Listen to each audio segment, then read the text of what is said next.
眼神专注整理客户名单，在当网络行销业务的 Mike， 这是他换的第4份工作，但国外机会可不是都没有。当时其实有一些机会在中国，其实在各行各业都还是有竞争力。我觉得他吸引力是够的。说什么就是想要留在台湾，而这份新工作也没有让他等太久。找这份工作花了3个月多，现在在做其实很多挑战，但是我觉得是满意的。像麦克一样的人可不少，数字会说话。根据统计，上半年失业率3.66%，创下18年来新低，比马英九任内最高失业率5.85%和最低的3.78%表现都更优异。再看看邻近国家的失业率，最低的是日本2.4%，中国大陆高达4.8%，南韩则是3.7%。台湾在失业率的关键数字上好过中国和韩国。韩国工作压力会比较大，我想学长学弟制度就很重嘛，台湾就没有啊，2、3年呢。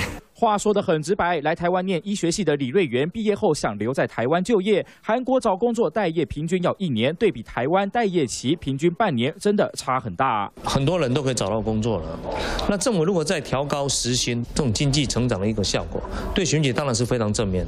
低失业率不止年轻人有感，对执政党而言也成了年底选战一大筹码。39华大冯周凯台北报道。